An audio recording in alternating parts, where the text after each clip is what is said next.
തികച്ചും അസാധാരണമായ ഒരു ഉയർപ്പ് തിരുനാളാണിത്. ഇന്നത്തെ സാഹചര്യങ്ങളിൽ ഉയർപ്പിൻ്റെ പ്രസക്തിയെക്കുറിച്ച് ചിന്തിച്ചു പോകുന്നു. ഒരു വശത്ത് പ്രപഞ്ച രഹസ്യങ്ങളെക്കുറിച്ച് ധ്യാനിക്കുമ്പോൾ അത്ഭുതത്തിൻ്റെ വികാരങ്ങളാണ് എൻ്റെ മനസ്സിൽ വന്നു നിറയുന്നത്. അടുക്കും ചിട്ടയും ക്രമവും സൗന്ദര്യവും ഒക്കെ എവിടെയും നിറഞ്ഞു നിൽക്കുന്നു. ഇതൊക്കെ കാണാനും അനുഭവിക്കാനും സാധിക്കുന്നത് ഒരു മഹാഭാഗ്യമായി ഞാൻ കരുതുന്നു. ഇതിൻ്റെയൊക്കെ കാരണഭൂതനായ ദൈവത്തിൻ്റെ മുമ്പിൽ എളിമയോടും നന്ദിയോടും കൂടി ശിരസ് നമിക്കുന്നു. ശാസ്ത്ര സാങ്കേതിക വിദ്യകൾ പ്രപഞ്ച രഹസ്യങ്ങളുടെ ചുരുളഴിക്കുവാൻ ശ്രമിക്കുന്നതും അത്ഭുതത്തോടു കൂടിയാണ് ഞാൻ നോക്കിക്കാണുന്നത്. നേടിയെടുക്കാൻ സാധിക്കാത്തതായി ഒന്നുമില്ല എന്ന പ്രതീതി ജനിപ്പിച്ചുകൊണ്ടാണ് അത്യാധുനിക കണ്ടുപിടുത്തങ്ങൾ മുന്നോട്ട് പോകുന്നത്. ജീവൻ ഉൽപ്പാദിപ്പിക്കുവാനും മരണം ഇല്ലാതാക്കുവാനും സാധിക്കുമെന്ന് പ്രതീക്ഷയാണ് ശാസ്ത്രം വച്ചു പുലർത്തുന്നത്. മറുവശത്ത് ഈ ശാസ്ത്ര സാങ്കേതിക വിദ്യകളുടെ പുരോഗതിയോട് എനിക്ക് സഹതാപം തോന്നുന്നു. കാരണം പ്രപഞ്ച രഹസ്യങ്ങളുടെ ഒരംശം പോലും ഇവയിലൂടെ ഇനിയും നമുക്ക് മനസ്സിലാക്കുവാൻ കഴിഞ്ഞിട്ടില്ല. ഇല പൊഴിയുന്നത് പോലെ ലോകമാസകലം ആയിരക്കണക്കിന് ജീവിതങ്ങൾ പൊലിഞ്ഞു വീണുകൊണ്ടിരിക്കുകയാണ്. നഗ്നനേത്രങ്ങൾ കൊണ്ട് കാണാൻ പോലും സാധിക്കാത്ത കൊറോണ എന്ന ഒരു അണുവിൻ്റെ മുമ്പിൽ എല്ലാം വിരൽത്തുമ്പിൽ തന്നെയുണ്ട് എന്ന് കരുതുന്ന ലോകം എന്ത് ചെയ്യണമെന്നറിയാതെ വിറങ്ങലിടിച്ച് നിൽക്കുകയാണ്. നിമിഷ നേരം കൊണ്ട് ഉറ്റവരും ഉടയവരും നാമാവശേഷമാകുന്നത് കണ്ടുകൊണ്ടിരിക്കുന്ന ഇന്നത്തെ ലോകം, അതായത് ഞാനും നിങ്ങളും തീവ്രമായ വേദനയിലൂടെയും കടുത്ത സംഘർഷങ്ങളിലൂടെയും കടന്നു പോകുന്ന അവസരമാണിത്. കൊറോണ വൈറസിൻ്റെ ഉത്ഭവവും അതിനാവശ്യമായ പ്രതിവിധികളും വളരെ വേഗം നാം കണ്ടുപിടിച്ചെന്ന് വരും.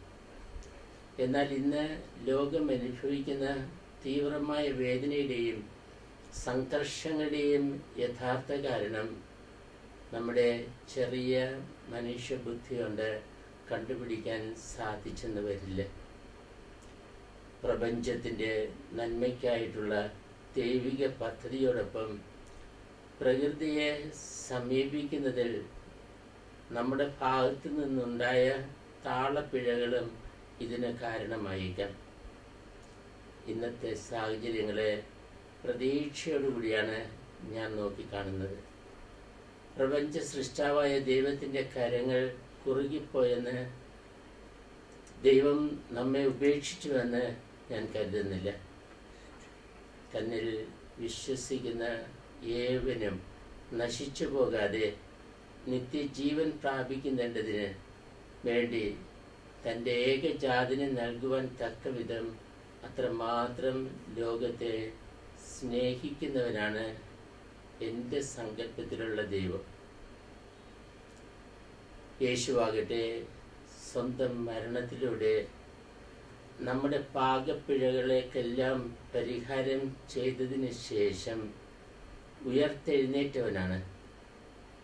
നമ്മുടെ വീഴ്ചകളും സംഘർഷങ്ങളും എത്ര തന്നെ ആഴമായിരുന്നാലും അവയെല്ലാം അതിജീവിച്ച് ഒരിക്കൽ നാം ഉയർത്തെഴുന്നേൽക്കുമെന്ന പ്രതീക്ഷ നൽകുന്നതാണ് യേശുവിൻ്റെ ഉത്ഥാനം.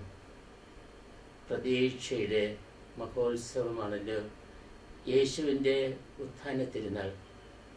വാഗ്ദാനം ചെയ്യപ്പെട്ടതെല്ലാം ഉടനടി സ്വന്തമാക്കുന്നതല്ല പ്രതീക്ഷ. അതിനായി നാം കാത്തിരിക്കണം. ദൈവത്തിൻ്റെ വാഗ്ദാനങ്ങൾ നിറവേറുക തന്നെ ചെയ്യും.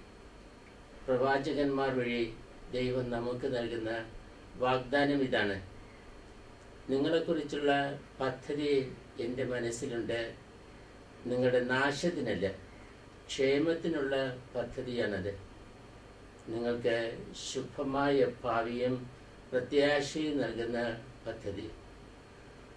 കൊറോണ വൈറസ് വ്യാപിച്ചുകൊണ്ടിരിക്കുന്ന ഇന്നത്തെ സംഘർഷങ്ങളുടെ മധ്യത്തിലും നിരാശരാകാതെ നമ്മുടെ നന്മയ്ക്കായുള്ള ദൈവത്തിൻ്റെ പദ്ധതി നിറവേറുക തന്നെ ചെയ്യും എന്ന പ്രത്യാശയോടെ കൂടി എത്രയും വേഗം ഇതിൽ നിന്നുള്ള ഒരു ഉയർത്തെഴുന്നേൽപ്പിനായി നമുക്ക് കാത്തിരിക്കാം.